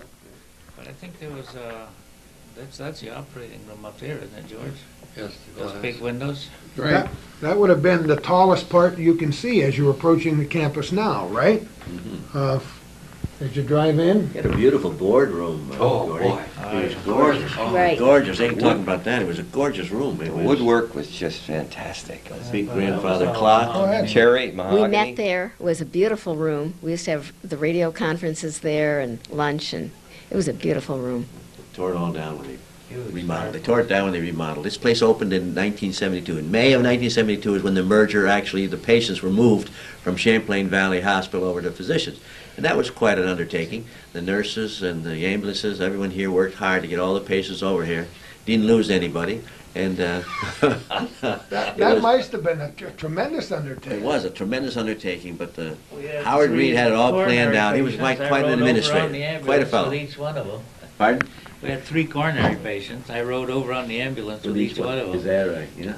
Before we go on further, I think we ought to mention that Al Walker was responsible for starting the first coronary care unit here, the coronary care unit. Absolutely. There you go. Right. Absolutely. Credit for that.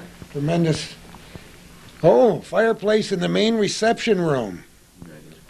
Dr. Silver, chief surgeon of the Physicians Hospital. Did you notice the old cars going by? Anybody remember? There's the fireplace. Boy, oh boy. I'm not sure I remember the fireplace. Well, that must have been taken away, huh? Anybody remember the fireplace? Yes. that in the board The doctors wanted to have that room preserved, but it was a fire hazard because it was all wood and had to be taken down when the new wing was put up and the hospitals merged. See the uniforms, Dr. Lickety? Yes. And the chairs. Notice the chairs they're sitting in. Wooden chairs with the arm to write on. That could be, the fellow lecturing could be, I'm trying to think. George Belucas. No. I'm trying You said you wanted to be a lecturer. Who was the fellow who committed suicide? The doctor. It would be his father-in-law. He was head of the Leonard Department of Health. Schiff? Leonard Schiff. I think that might be old Leonard Schiff, who, I think that was Leonard. Was it Leo or Leonard? Leo would be the father. That's correct. It was Leo Schiff. He had something to do with the county health department. He was a pathologist. I think that might have been him lecturing.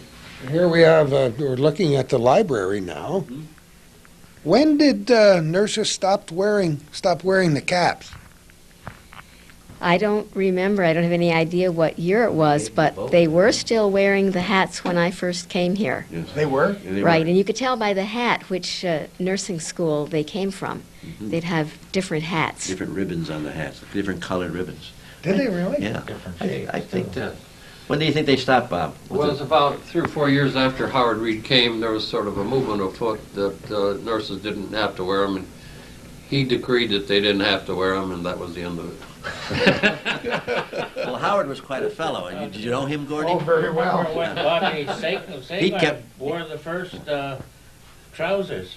Right. I mean, that was shocking. Yeah, it was shocking. It was. Well, he'd come around at night to make rounds and see what's going on in the hospital, middle of the night, because there was a night shift from 11 p.m. to 7 a.m. And Making round.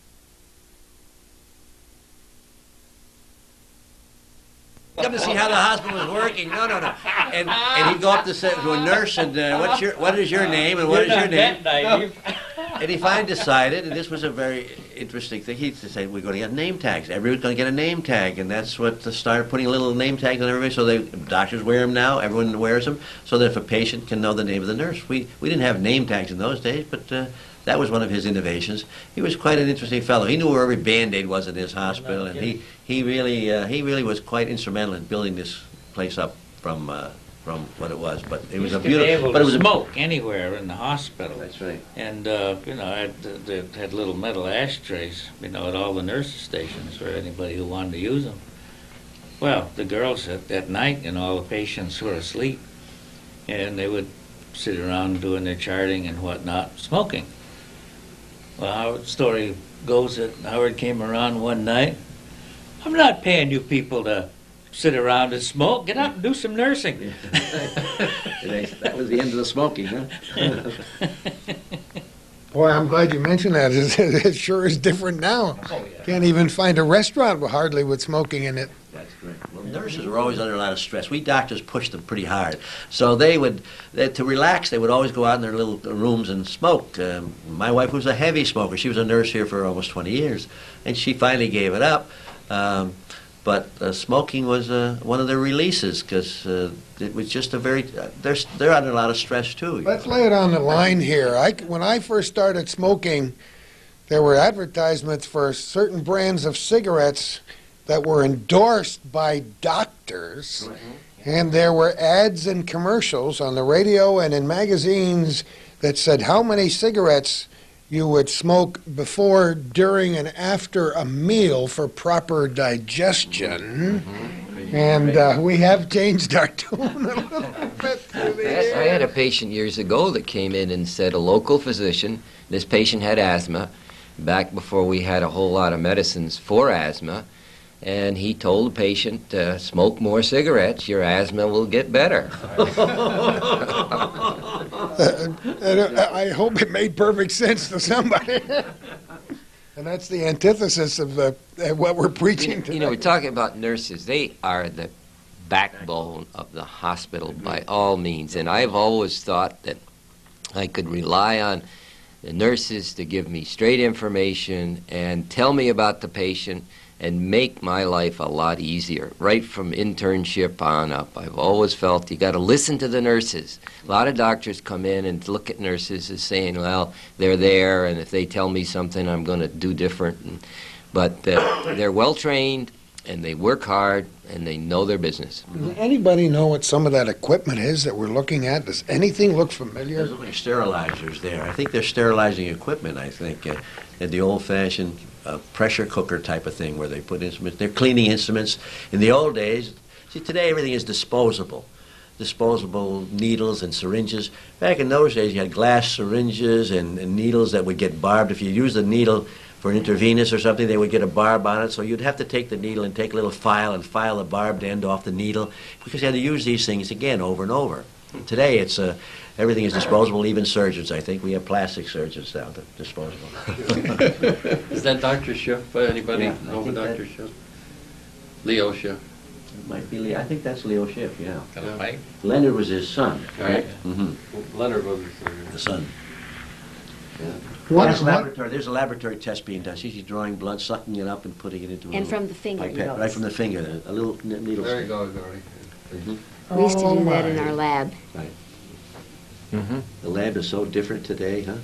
With the tube in the mouth? Are you serious? Well, there's No just glass anymore. they're It's all just sucking it. computers. It's kind of fun to watch this, because this, It is. It's quite informative. What- I've never seen this. Have you seen it, Chuck? would you guess this was early 30s? I'd say early 30s, right?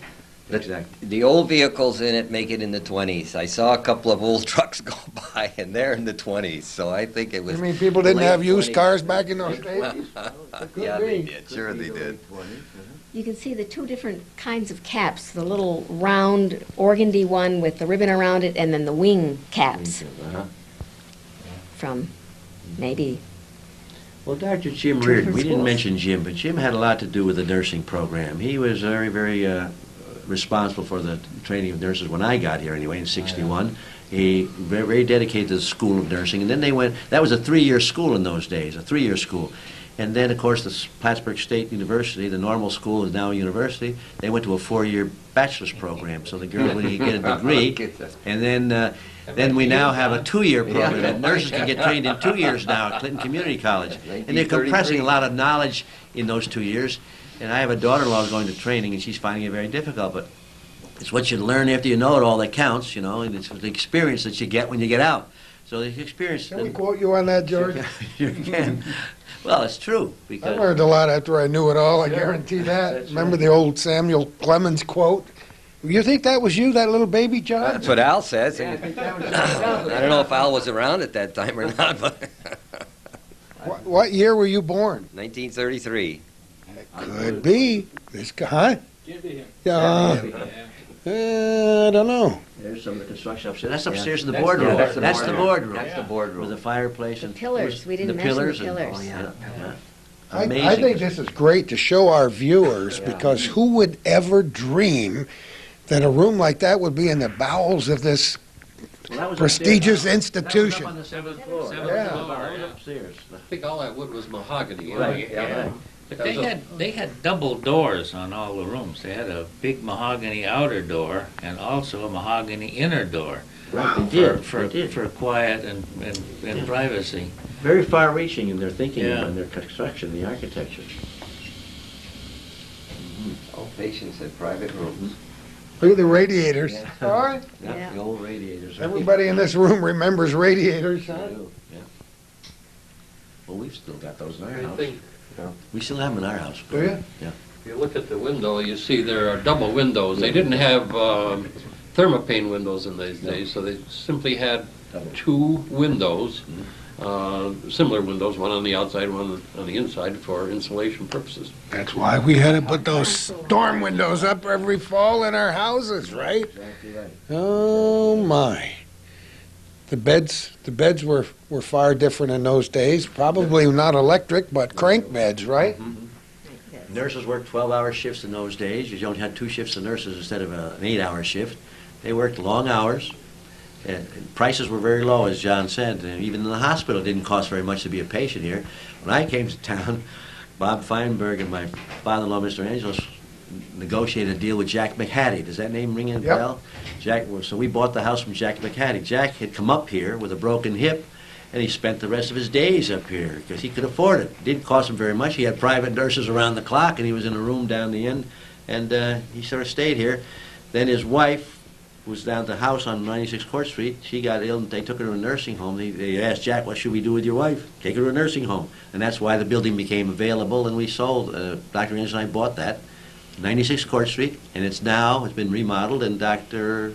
Anderson and Reinhardt have purchased it, and Dr. McCullum is in there with Tim Foley. So it's quite a, and I love that. I love that office. You love the building? I love the building. Yeah, I really. I love the history of the building. This autoclave up Oh, here. yeah, that's an autoclave, right? Who's the old OR nurse from Dannemora? Used to come down with pea soup for Bill Romali and warm it up in the autoclave. Millie Dubray. Millie, yes, Millie Dubray. She was our operating room. Yeah, Millie Dubray. Yeah. I wonder if you had to scrub up before you put it in there. Bill Romali was a legendary character. All our friends are gone. A lot of our friends are gone. We're getting to the end. Dr. Friedman, who's not here, he couldn't be with us today because he's doing a food shelf. He's a very outgoing person. Of course, we have the H.K. Friedman Renal Center, named for him. I'll tell you I some think stories about Leonard Schlesinger. Oh yeah. He was a piece of work. We had some great old doctors here, but they're all gone. We're the older crew now. All our friends have left us, right, Bob? Right. We had a lot of people here in the old days, a lot of good doctors. And I'd say even So today- see, when I first saw rodeo, I thought it was really old doctors and not. Well, you got that right, too. the wives are talking about a Romeo club, retired old women. No, Romeo, something. They were coming. Retired old men eating on Romeo. No, but they want another one for the retired old women. We They're could talking call about them matrons, couldn't we? We could call them matrons. Wait a minute. Oh, okay. retired old women eating out there, right? Now, what do we got here? We got an operation It's or an what? operating room, exactly right. And did you see how they're gowned? They got the face masks that they have, the masks and the headgear. And there's a table, they call that a Mayo table or a Mayo stand right there where the instruments are put. Those are Interesting. reusable gloves, too. Yes, they were reusable gloves, right? They had everything was reusable in those days. We didn't waste anything.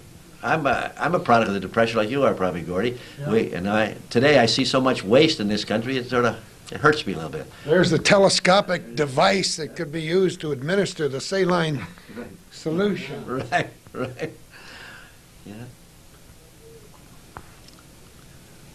A lot of people. Can anybody tell what kind of an operation it might be? I can't see much there. I can't either.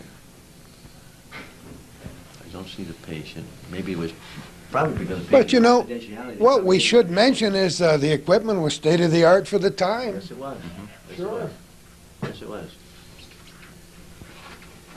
Well, And Arthur de Grandpré and Ed McDowell were the premier surgeons in Plattsburgh, and they did a lot of work, the two of them together. And Gerard, and then there were other more minor surgeons like Jim Bradley, Hans Littner, Gerard de Grandpré. There were a lot of Dana Weeks. Remember that name? Dana Oh, of Weeks? course. They were all sort of second-tier surgeons. Was later Clinton County coroner. Right, he was. Yeah, Dana used to assign me the coroner's job in the northern tier. He says, I don't want to go way up there. That was another thing that I'm glad not to have to do anymore, is to be in the coroner. And he'd say, yeah, you can handle that up there, John. And I said, well, maybe I can and maybe I can't, but I'll try. So just have to go to all the accidents. And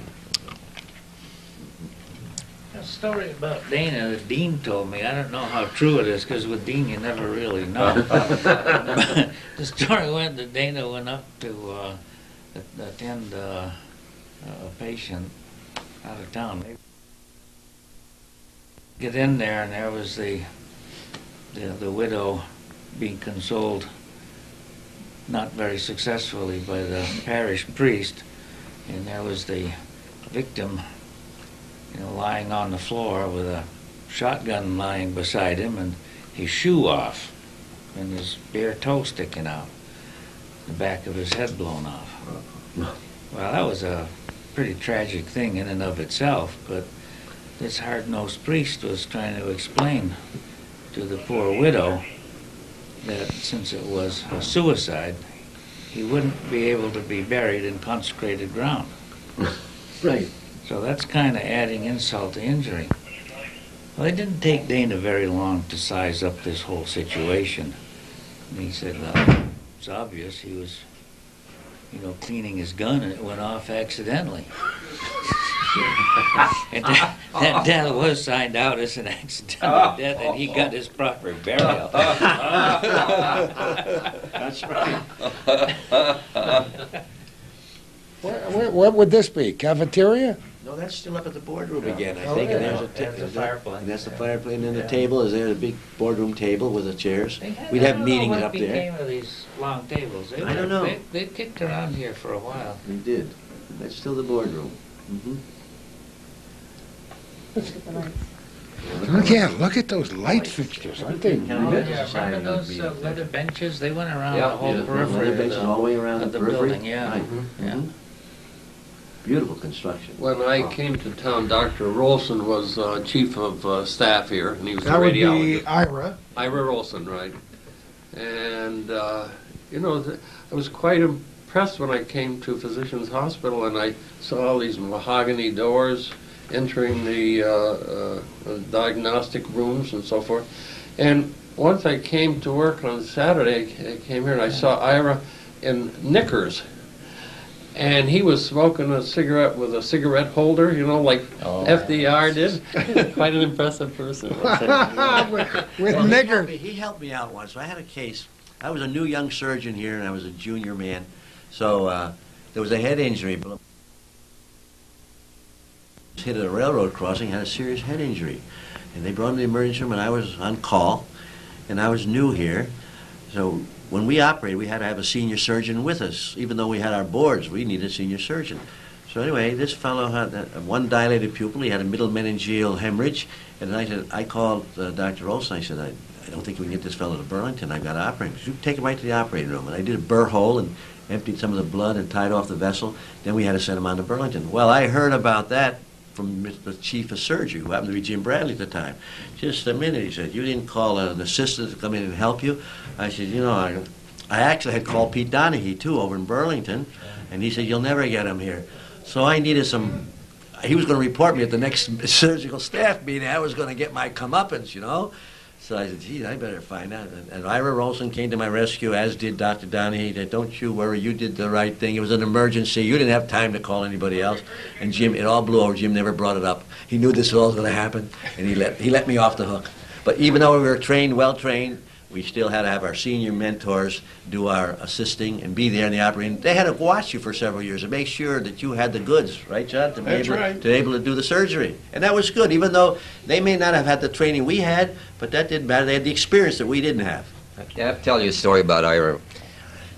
First year in practice, he had a dear friend in Champlain, Orville Dunn, who was a lawyer. And Orville got sick on Christmas Day. So I went to see him, and indeed he appeared to have pneumonia. So I put him in my car, brought him to the hospital, and ordered an x-ray, got his medicine started, and lo and behold, about 2 hours later, Ira called me with the results of the x-ray. Only he didn't give me the results of the x-ray. He said, John, this patient's too sick for you to take care of. You call Dean Wheeler to see him. That sounds like Ira. That sounds like Ira. Didn't give me the report of the x-ray or anything. Just said, you get Dean. Too sick for you, John. Too sick for me to take care of. We've had so much fun here today. I hate to wrap it up, but we're going to. We're going to open the curtains and go around the table once more and give some afterthoughts, if not a little afterglow to our conversation today. We've had a lot of fun doing it, and remembering that what we're doing here today also becomes a part of history. So it's kind of neat. So we'll be right back. That's right, turkey shovel. Before we wrap it up in this wonderful round, or should we call it oblong table discussion that we've had here over a couple of hours, I want to say there are a lot of faces that aren't here that could have been and perhaps should have been. But people are doing things, and people are on vacation and off in other countries or just couldn't make it here today. But we've mentioned all the names, or most of the names that we could think of. There are so many people you have to thank and pay tribute to when you're doing such a retrospective for 75 years. And so you've talked about the nurses as being an important part of it. There's a lot of other staff, the janitorial staff, the people who cook the meals, and so many other people in a hospital, right, that make it run. It just isn't one or two kinds of people, but it's many, right? Right, that's true. The orderlies and the x-ray technicians, and I have to tell you a story about the orderlies. When I first came here, and of course there weren't women physicians except giving anesthesia, Louise Connick and Ruth Copeland were giving anesthesia. And I would come in the room, and sometimes with the orderly to assist me with the patient, and they would call the orderly doctor, and they thought I was the nurse. Isn't that beautiful? See, if you'd been 6 feet tall, that wouldn't have happened, right? I love it. Any last-minute thoughts around the table, Bob? It's been a lot of fun. You didn't even know we were going to do this until this morning, but isn't it great to remember? Oh, yes. A lot of things to remember, and a lot of things that I wouldn't dare report. I think we pushed the envelope. Gordy's right about the staff. You can't run a hospital without a good staff. You have electricians here, plumbing. They can anytime anything goes wrong, there's somebody here, Johnny on the spot to fix it. It's a 24-hour day operation, 7 days a week, and it's really a lot of dedication here. So they have annual banquets every year. They're having one, and they give pins to the people who've been here 10, 15, 20, 25, 30, 35 years, and they give them their due. Only one problem with nursing is the retirement system and the health insurance program. Teachers do much better, Gordy, as over the long run, as you know. They have a good retirement. They have a good health program. Hospitals here, they couldn't afford it for years. In the retirement program years ago, John, I think nurses would retire, they wouldn't get anything. If they had a little Social Security coming in, that'd be about it. And those things will change because there's a real nursing shortage today, as you all know. And they're going to have to get compensated a little bit better because the workplace out there has better opportunities for them as far as their work is concerned and as far as their retirement. So I think that's a big change. You've got to have nurses. You can't run a hospital without nurses. That's, it's really a very important part of it. I don't know whether we've mentioned the aides, but the nurses' aides who are nurse aides. right there giving the bedside care to the patients. Yes. So important. There are volunteers, too.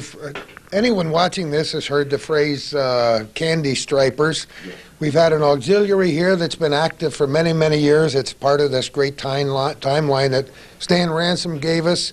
We have a CVPH Medical Center Foundation. I've been on the foundation for several years. It administers a number of funds. It was a natural progression for me because on the radio I helped to raise quite a few $1,000s for these folks who had various illnesses, and now those have been turned into dedicated funds, some of them, and other funds which themselves raise money to help people who are sick. And so that's a lot of fun. And the foundation is doing a great deal toward sponsoring the activities connected with the Diamond Jubilee. So there are a lot of volunteer spirit is something we didn't mention in reference to our quality of life here in the North Country, but people do help people around here, and that's not a mundane phrase by any stretch of the imagination. People helping people works. We see it through the United Way and all the other organizations. So, yeah, it does take it's a lot of structure to the people that work at a medical center like this. Yeah, and I think one of the big things is that this has gone from a community hospital to a medical center. When I first came, we had general surgeons, we had urologists, of course the 2 radiologists, and 1 dermatologist. I don't think we had any other subspecialties. We didn't have pathology. Yeah, pathology is part. Yeah, we had the obstetricians, gynecologists, but we didn't have pulmonary specialists. We didn't truly have a cardiologist. We didn't have a gastroenterologist. Dermatologists came on. We didn't have allergy specialists. I could go on, but it's neurologists, vascular surgery, just on and on, neurosurgery. Yeah. I mean, this has evolved into now a medical center. Yeah, really a good place. It's been a lot of fun, Dr. John. Yep. John Southwick here is really the best speaker, you know, and he can keep going and going and going. But I pretty much run out, I think, at this stage. But it's been a fun. It's been fun and here. I'd like to enjoy. say thanks to Gordy Little, because Gordy you're a legend in this town now too. Even though you weren't born here, we consider you a Burgonian now. You're from Plattsburgh, and you've done a lot of good work. I watched your show. I think we've all seen you, and I think you're doing a wonderful, wonderful service. We're happy and proud to have you, and we're lucky to have you. And same for Calvin. It's been in we this. were going to pilot quite this high. No, but this is true. You've done a tremendous service, you and Calvin. Yep. And before you, Bob, Van, this has been, like you said, you're putting history on paper, on tape, and so that future generations will be able to see how inadequate we really were. But you know, I wouldn't agree with that. I think we're pretty darn adequate. I think all the doctors here, the staff, have been hard workers, and I can make a comment. You know if a doctor wants to kill a patient. You don't know if a doctor wants to kill. We all want to do the best we can. Some of us have a higher level of expertise than others, but we're all here. For example, the emergency room, they'll call you up, and they know they have a good backup quarterbacks out there ready to help them out in any emergency. Those fellows work hard in the ER now, but they can't admit patients, and they know they got a good staff behind them to call, good internists, good surgical staff. So it's really it's quite a thing. It's quite something. It's fun to look back. We love history. That's one of the biggest things that we do is talk to people. And you mentioned getting people on cassette tape. We're getting them on videotape here so that future generations can watch us and see what it was like to be. Dr. Lickety, thanks so much for being with us today. I really enjoyed it. It was a lot of fun. Thank you so much, all of you. And thank you for asking me to be here.